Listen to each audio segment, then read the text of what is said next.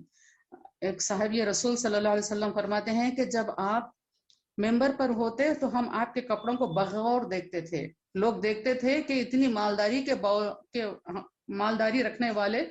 صحابی کیسے لباس پہنتے. تو آپ فرماتے ہیں کہ ان کے کپڑے جو ہوتے تھے بہت معمولی قیمت والے کپڑے ہوتے تھے جو کہ حضرت عثمان غنی رضی اللہ تعالیٰ عنہ زیبتاً کیے ہوئے ہوتے تھے.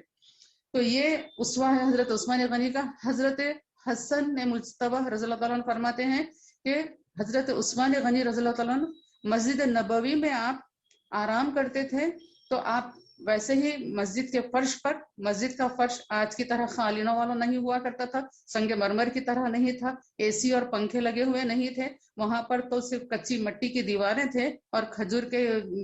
پتوں کی جو ہے چھت تھی، اور نیچے جو ہے کنکر والی ریت والی جو ہے فرش تھی. اس پر جو ہے خلیفہ رسول، اور یہ اس وقت کا مالدار انسان جو کہ مالدار ترین لوگوں میں جن کا شمار ہے وہ جو ہے، لیکن ایک تاج ہے آپ کے سر پر حضرت عثمان غنی کے، جو ان تمام چیزوں سے بڑھ کر چمکتا ہوا ہم کو آپ کی پیشانی پر نظر آتا ہے. وہ ہے ایک صحابی رسول ہونے کا تاج. آپ نے اس تاج کی قیمت کو پہچانا، آپ نے اپنی مالداری کو ٹھوکر مارا اور اس غلامی کو قبول کیا جس غلامی پر آج ہم سب آپ کے اوپر جو ہے ناز کرتے ہیں. اللہ تعالیٰ قیامت تک کے لیے آپ کی زندگی کو ایک اسوہ بنا دیا اور آپ وہاں پر بہت ایک عام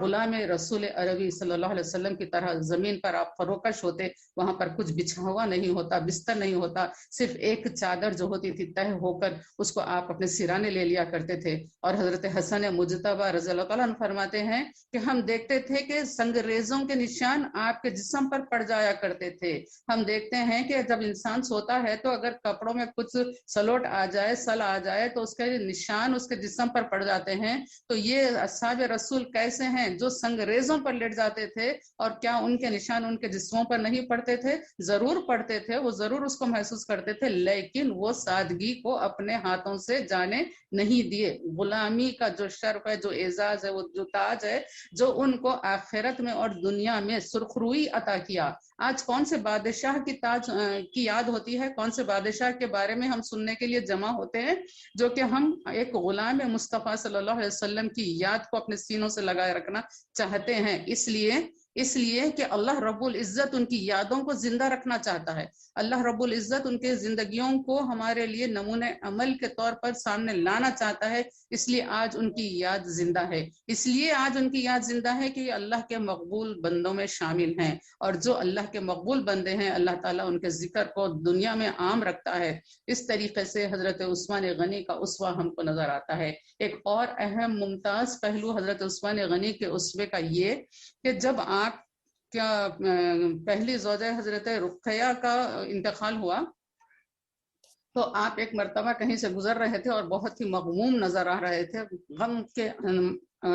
انداز میں نظر آ رہے تھے. تو نبی کریم صلی اللہ علیہ وسلم نے دریافت کیا کہ عثمان کیا حال ہے؟ تو آپ نے فرمایا کہ یا رسول اللہ، مجھ سے زیادہ بھی ایک اور کون بد نصیب ہو سکتا ہے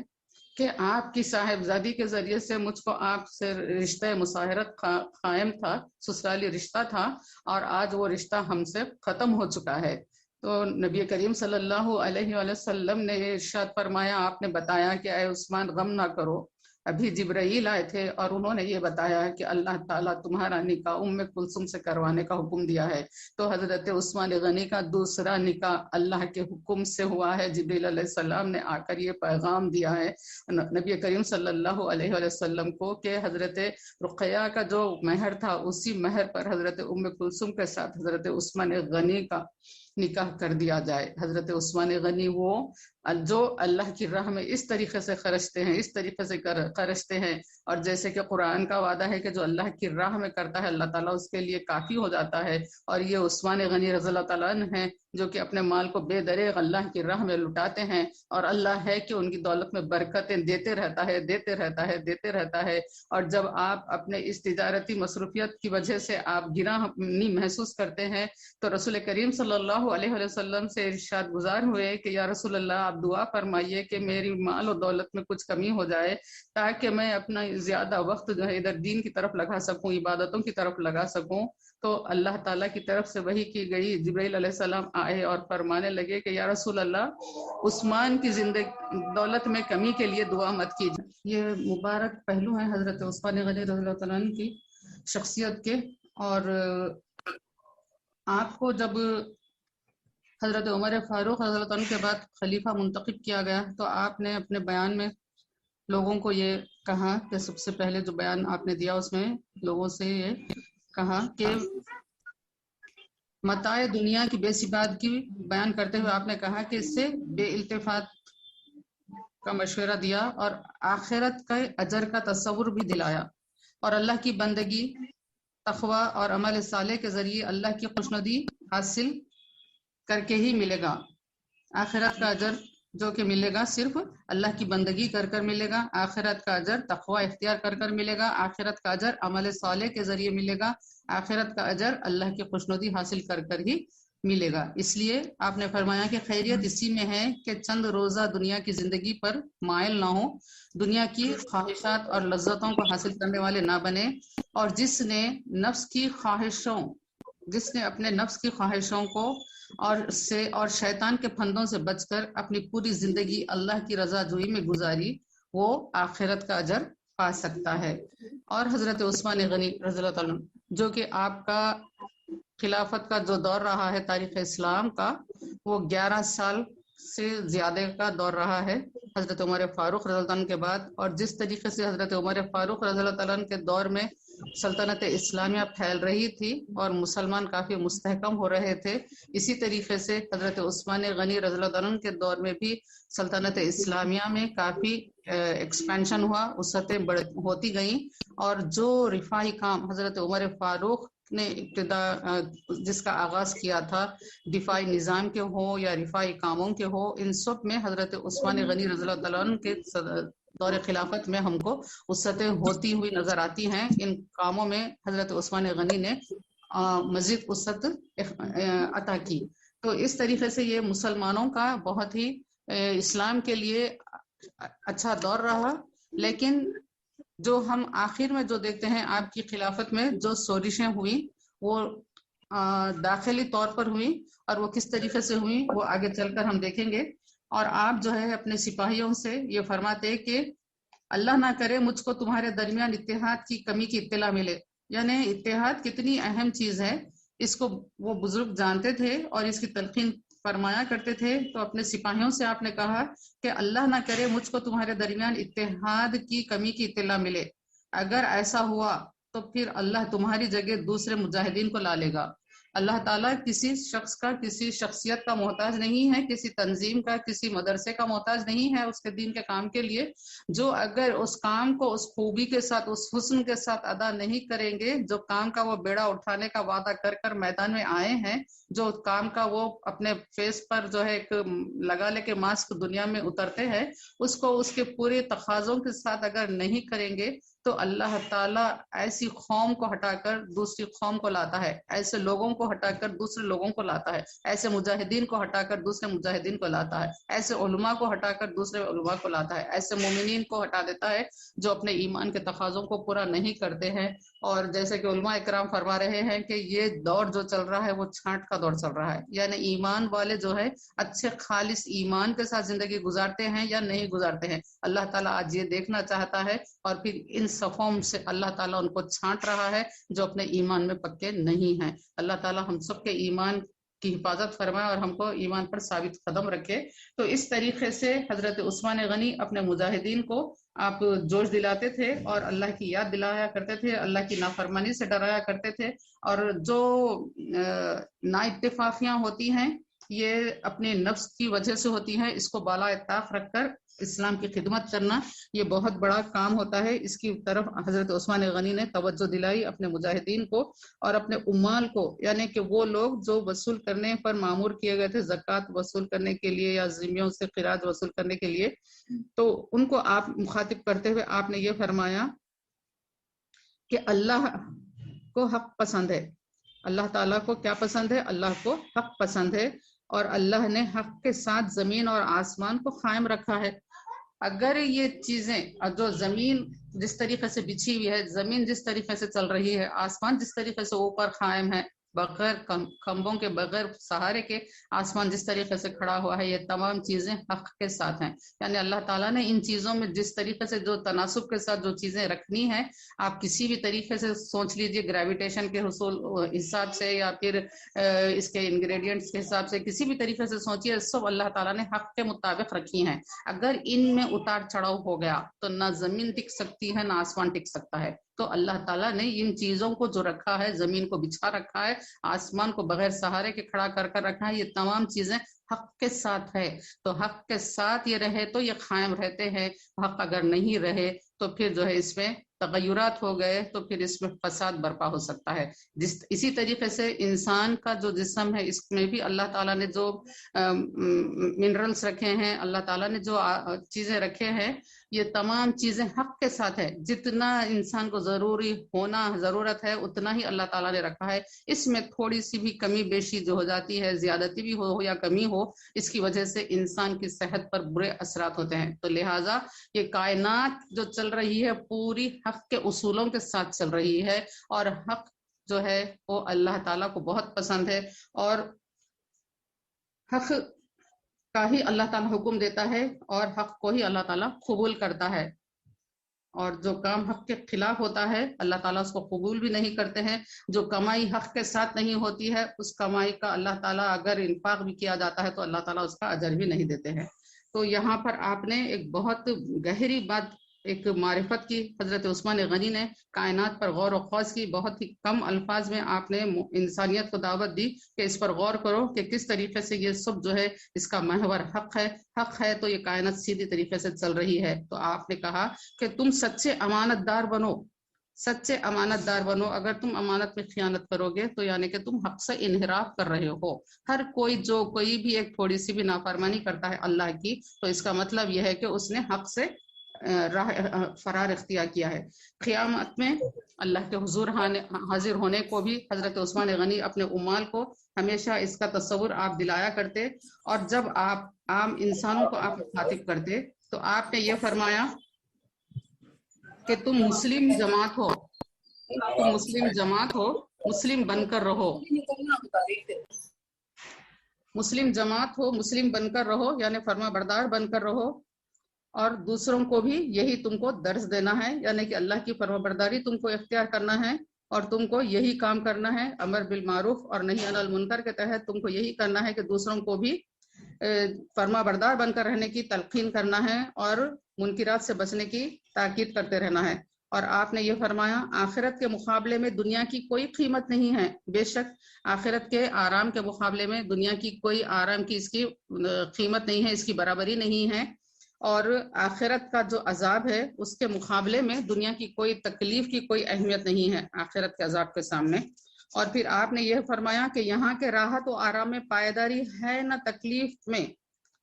تکلیف و راحت میں. یعنی کہ یہاں پہ اگر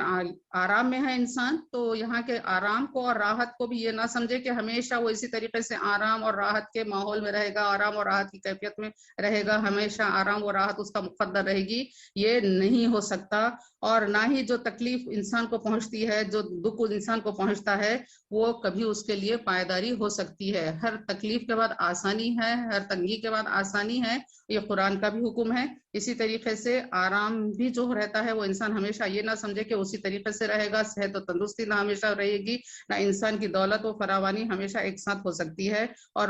ان سب چیزوں کی آخرت کے انعامات کے سامنے کوئی حیثیت نہیں ہے. اور آپ نے یہ فرمایا میں ڈرتا ہوں کہ تمہیں چند روزہ مکار دنیا کی چمک دمک دھوکے میں نہ ڈال دے. ایک ملینر انسان یہ درس دے رہے ہیں کہ تم کو دنیا کو آپ نے کہا کہ یہ مکار دنیا ہے. کیوں مکار؟ کیونکہ یہ انسان کو اس کی جو آرام ہے، جو آسائشیں ہیں، یہاں کی جو چاہتے ہیں، جو انسان اپنی نفسانی خواہشات کو یہاں دیکھ کر اپنے پورا کرنا چاہتا ہے، جو عارضی چمک دمک ہے اس میں کھو جاتا ہے. یہ دھوکہ دیتی ہے انسان کو اور غفلت میں ڈالتی ہے انسان کو آخرت کی فکر سے انسان کو آزاد کرنا چاہتی ہے. اسی لیے آپ نے اس دنیا کو مکار دنیا کہا ہے، جو انسان کو دھوکہ دینا چاہتی ہے. تو اس کی چمک دھمک تم کو دھوکے میں نہ ڈالے. میں اس سے بھی ڈرتا ہوں کہ تم خاص دین میں آمیزش نہ کر لو. یعنی کہ اب دیکھیے کہ کوئی اپنے نفس کی بات کو پوری کرنے کے لیے کسی نہ کسی طریقے سے تعویلات پیش کرتے ہیں کہ یہ تو اتنا کر سکتے، اتنا تو کر سکتے، اتنا تو کر سکتے. تو آپ یہ بھی اس کا اندازہ کر لیے ہیں اور کہتے ہیں کہ تم خاص دین میں آمیزش نہ کر لو. میرے بھائیوں، تین چیزوں کی خاصیت ایسی ہے، ان کی کوالٹیز ایسی ہے، جو تین چیزیں آگے آ رہی ہیں وہ ان کی خصوصیت یہی ہے کہ وہ جدتوں اور بدتوں کو رواج دیے بغیر نہیں چھوڑیں گی. یعنی یہ تین چیز اگر انسان کے پاس آ جائیں گی تو وہ کیا کرے گا، ان کے استعمال کے لیے کچھ نہ کچھ نئے طریقے اختیار کرے گا، نئے کام ایجاد کرے گا، نئے سامان ایجاد کرے گا. اس طریقے سے جدت اور بدت کے ذریعے انسان اس میں کھو جائے گا اور دنیا کی آسائش اور آرائش میں مبتلا ہو جائے گا. آئیے دیکھتے ہیں وہ تین چیزیں کیا ہیں جن سے حضرت عثمان غنی رضی اللہ تعالیٰ عنہ ہم کو آگاہ کرنا چاہتے ہیں. کہ وہ ہے نمبر ایک ہے دولت کی کثرت، دولت کی فراوانی. جب ہو جاتی ہے تو انسان اس دولت کو زیادہ سے زیادہ خود پر استعمال کرنا چاہتا ہے، اپنی اولاد پر استعمال کرنا چاہتا ہے، اپنے گھر پر استعمال کرنا چاہتا ہے. تو یہ آپ نے یہ کہا، اور اس کے لیے کیا ہوتی ہیں، مختلف تعویلات ہوتی ہیں کہ یہ کر سکتے ہیں، یہ کر سکتے ہیں. بہرحال تو دولت کی کثرت کی وجہ سے انسان اس میں مبتلا ہو جاتا ہے. اور پھر آپ نے فرمایا کہ ضرورتوں کو وسعت دینے کی وجہ سے، ضرورت یعنی کہ نیسیسٹی جو ہے، آج کل کیا ہو گیا ہے، لگژری بھی نیسیسٹی بن جا رہی ہے انسان کی لائفز میں کہ یہ نہیں ہو تو زندگی گزر ہی نہیں سکتی. تو اس طریقے سے پہلے ہم جو دیکھتے تھے 25 سال پہلے، 20 سال پہلے جو چیزیں ہم لگژری جن کو تصور کرتے تھے، آج وہ نیسیسٹی بن گئی ہے. تو ضرورتوں کو وسعت دینا، آپ نے یہ فرمایا کہ جو چیز جتنی یعنی کہ بیسک جو چیزیں ہونی چاہیے زندگی گزارنے کے لیے، اس سے ہٹ کر انسان کیا ہو رہا ہے، لگژریز کو اپنی زندگی کا اہم حصہ بناتے جا رہا ہے کہ ان کے بغیر زندگی کا تصور ان کے لیے ممکن ہی نہیں ہے. تو آپ نے فرمایا کہ یہ چیزیں تم کو دھوکہ دینے والی ہے، تم کو نقصان میں ڈالنے والی ہے، آخرت کے فکر سے آزاد کرنے والی ہے. اور نمبر دو جس سے حضرت عثمان غنی نے آگاہ کیا وہ یہ کہ کمینے، گھٹیا اور غیر مقید عورتوں سے اپنی نسل کی بقا رکھنا اور ان سے ارتقاء کی امید رکھنا. یعنی کہ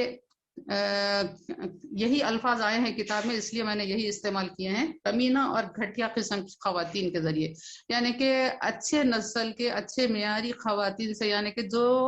دنیا نہیں چاہتی ہے بلکہ آخرت کا خوف رکھنے والی خواتین سے اپنی نسل کی بقا رکھنا ہے. تو یہاں پر ڈائریکٹ کہ ہم کو دعوت فکر دی گئی ہے کہ جب تم کو رشتوں کا انتخاب کرنا ہے تو یہ بات پیش نظر رہے کہ ایسی خواتین ہو جو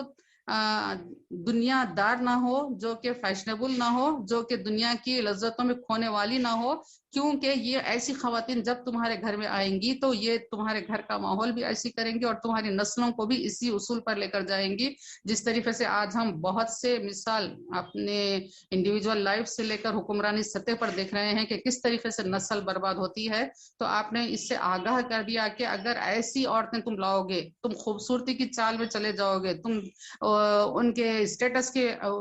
بہکاوے میں آ جاؤ گے، تم ان کے ساتھ جو ہے جب نسلیں تمہاری چلیں گی تو ان کے اندر بھی کردار میں وہی آمیزش ہوگی جو کہ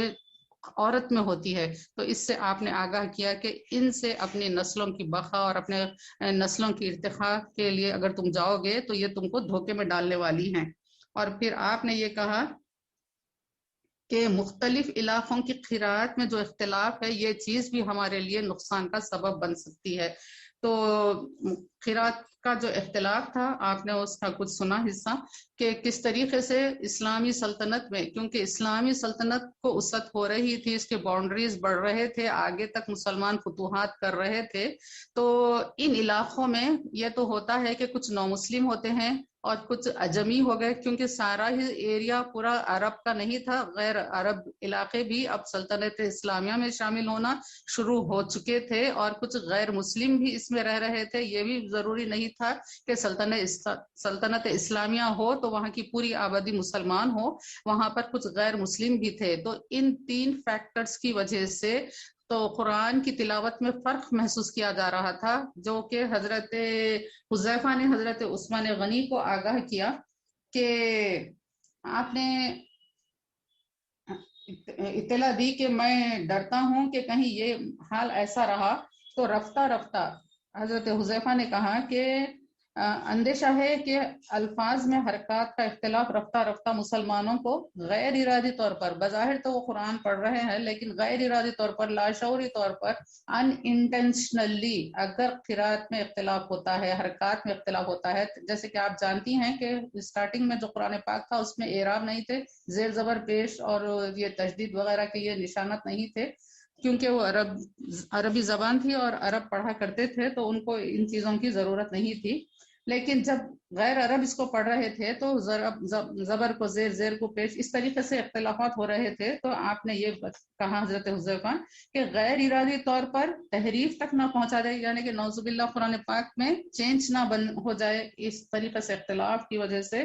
یا مستقل طور پر کتاب الہی کو حسن نہ بگاڑ دے. یعنی جو بات اللہ تعالیٰ کہتا ہے، جو احسن کلام ہے اللہ تعالیٰ کا، سب کلام کا سے احسن کلام اللہ کا کلام ہے، اور اس کا حسن جو ہے غلط طریقے سے پڑھنے سے اس کا حسن میں بگاڑ آ سکتا ہے. اس طرف حضرت حذیفہ نے حضرت عثمان غنی کی توجہ مبذول کروائی، کیونکہ حضرت حذیفہ ایک جگہ کے گورنر تھے اور آپ نے وہاں پر جو دیکھا کہ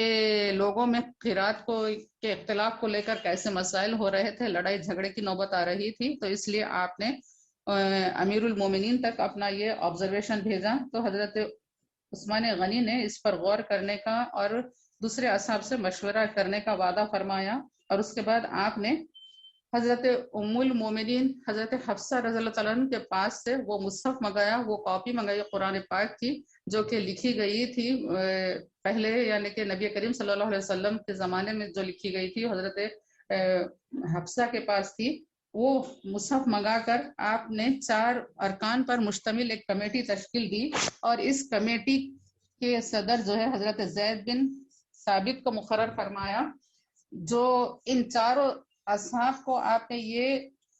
کام تفویض فرمایا کہ یہ چاروں ایک ایک نقل کریں گے قرآن پاک کا. گویا کہ یہ چاروں اصحاب رسول صلی اللہ علیہ وسلم کو یہ اعزاز حاصل ہوا کہ وہ اوریجنل قرآن جو تھا اس سے دیکھ کر یہ لوگ قرآن کی ایک کاپی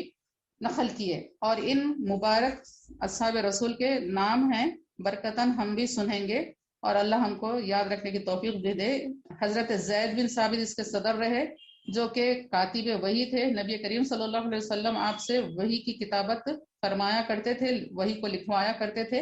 اور دوسرے ہیں حضرت اور دوسرے ہیں حضرت عبداللہ بن زبیر، حضرت عبداللہ بن زبیر اور سعید بن عاص، اور تیسرے ہیں حضرت عبد الرحمن بن حارث. اس طریقے سے ان 4 اصحاب کو حضرت زید بن ثابت کے علاوہ یہ 3 اصحاب کو بھی جو ہے لکھنے کی سعادت حاصل ہوئی. اور جب یہ چاروں قرآن پاک جو ہے لکھنا مکمل ہوا تو حضرت حفصہ رضی اللہ تعالیٰ عنہ کا مصحف ان کو واپس کر دیا گیا، اور یہ چاروں جو نقلیں تھیں اس کو سلطنت اسلامیہ کے مختلف علاقوں میں 4 کاپیوں کو ان کے گورنروں کے حوالے کیا گیا، اور پھر وہاں سے اس کی نقلیں کروائی گئیں اور لوگوں تک یہ اس قرآن پاک کو عام کیا گیا. اور یہ حکم دیا گیا کہ پہلے کے جو مصحف تھے، پہلے جو غلط قرات جو لوگ کیا کر رہے تھے، ان تمام نسخوں کو تلف کر دیا جائے، اور جو صحیح طریقے سے اعراب کے یہ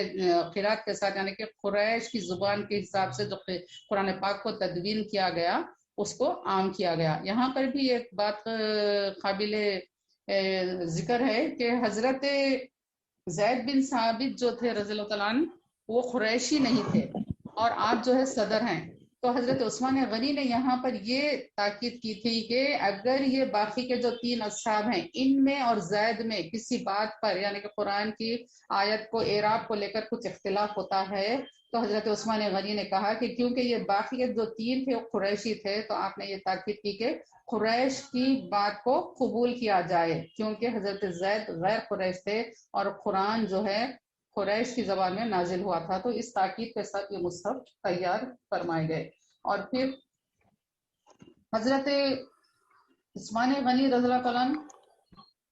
کے زمانے میں جو ہم جنگوں کا اگر حال دیکھیں گے تو اس میں مختصراً آپ کو یہ بات رکھوں کہ رومیوں کے ساتھ مقابلہ ہوا، ایرانیوں کے ساتھ مقابلہ ہوا، اور یہودیوں کے ساتھ مقابلہ ہوا، اور تمام ہی جگہ جو ہے کئی بری جنگیں بھی لڑی گئیں، لینڈ وارز بھی ہوئے اور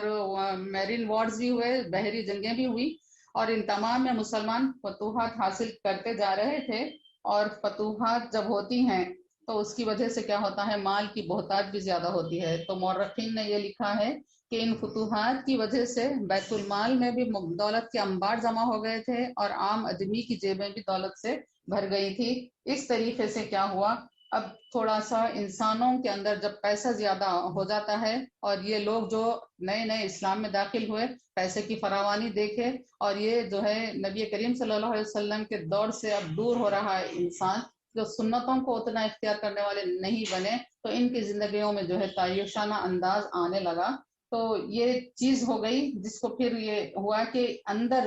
سلطنت اسلامیہ میں کچھ ریشہ دوانیاں ہونے لگی. فرسٹ کا جو کہ تاریخ کا ہم مطالعہ کرتے ہیں تو میں نے یہ محسوس کیا کہ دو وجوہات تھیں جن کی وجہ سے حضرت عثمان غنی رضی اللہ تعالیٰ عنہ کے خلافت کو لے کر آخر زمانے میں جو ہے ایک شوشہ اٹھایا گیا،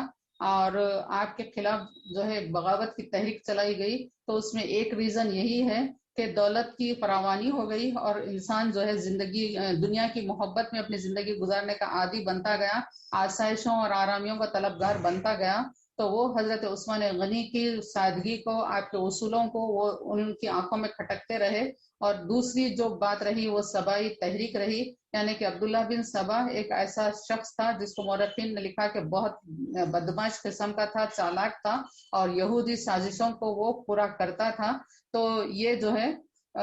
ایک تحریک چلا رہا تھا. اور میرے والد حضرت سے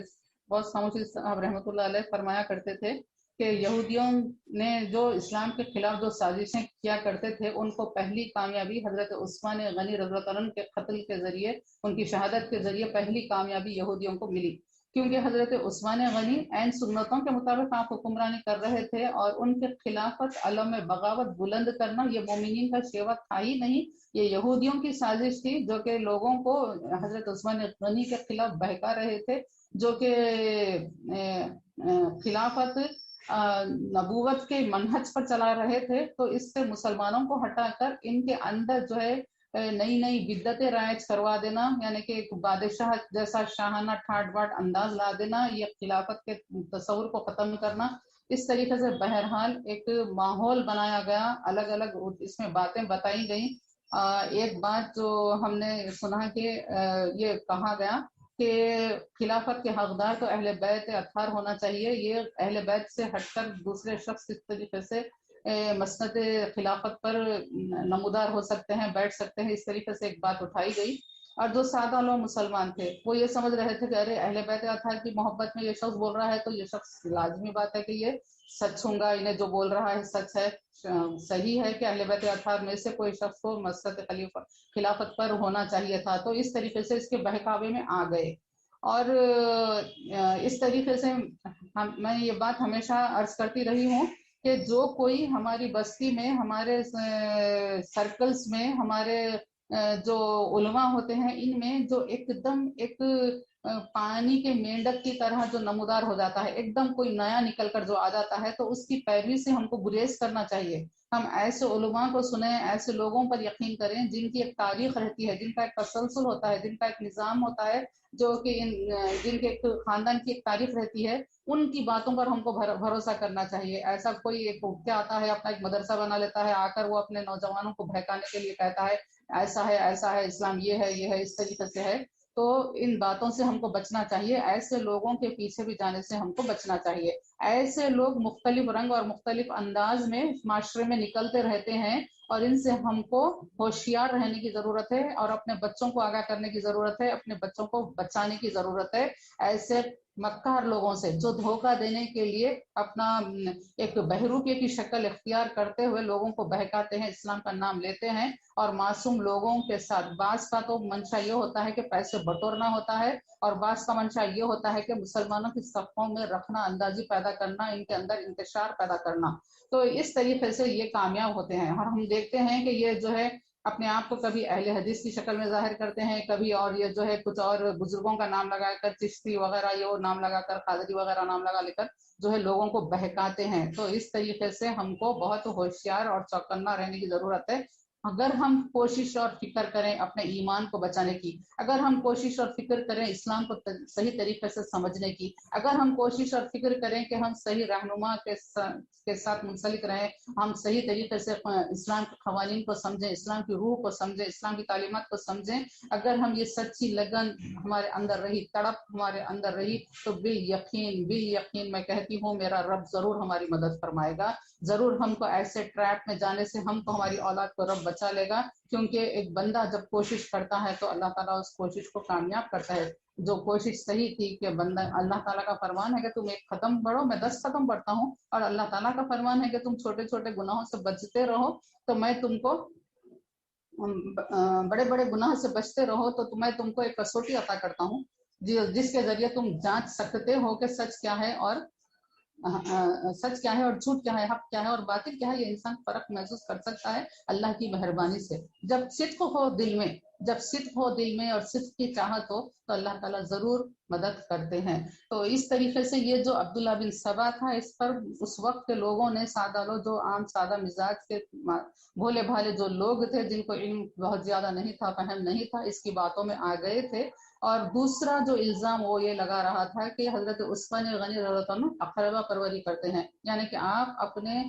رشتہ داروں کو آپ جو ہے عہدے دیتے ہیں، اپنے رشتہ داروں کے ساتھ بہت زیادہ سلوک فرماتے ہیں۔ ایسا حضرت عثمان غنی رضی اللہ عنہ ایسی مالدار شخصیت کہ آپ اتنا خرچ کرنے کے بعد بھی آپ کے انتقال کے وقت ڈھیروں انبوں مال آپ کی وراثت میں آپ کے ورثہ نے پایا، جیسے کہ ہم نے ابھی سنا آج تک بھی آپ کی دولت کا جو ہے سلسلہ چل رہا ہے اور لوگ اس سے نفع پا رہے ہیں۔ تو آپ کو اس وقت جو ہے اب اپنے صلہ رحمی جو کرنی تھی، اپنے رشتہ داروں کے جو حقوق ادا کرنے تھے، ان کے جو مشکلات کو حل کرنے کے لیے آپ جو دولت جو پیسہ استعمال کرتے تھے، وہ اپنے ذاتی پیسے سے، اپنے ذاتی مال سے آپ اپنے اقربات کی مدد فرمایا کرتے تھے۔ تو یہ ایک الزام حضرت عثمان غنی رضی اللہ عنہ پر غلط لگاتے ہوئے ان دو باتوں کو زیادہ بنیاد بنا کر یہ جو ہے سبائی تحریک وہ اٹھی تھی، اور اس کی زد میں جو ہے بہت سے مسلمان آ گئے، اور یہ ہوتے ہوتے جو ہے مختلف صوبوں سے چلتے چلتے یہ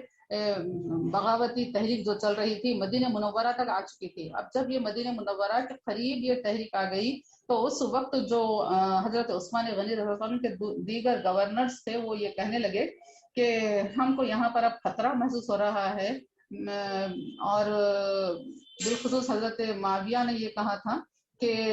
آپ شام تشریف لا لیں، کیونکہ وہاں پر ایک بہت جو ہے ایک مستقل اچھی فوج ہے جو آپ کی حفاظت کرے گی، اور آپ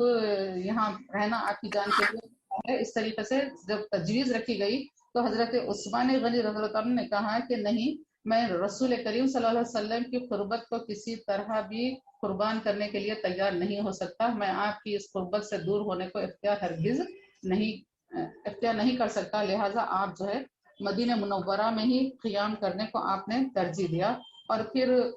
یہ دوسری تجویز یہ ہوئی کہ اگر آپ کہیں تو ہم یہاں پر مدینہ منورہ میں فوج بھیج دیں گے، زیادہ فوج بھیجی جائے گی جو کہ آپ کی حفاظت کرے گی، یہاں پر بلوائیوں کو آنے، ان کے جو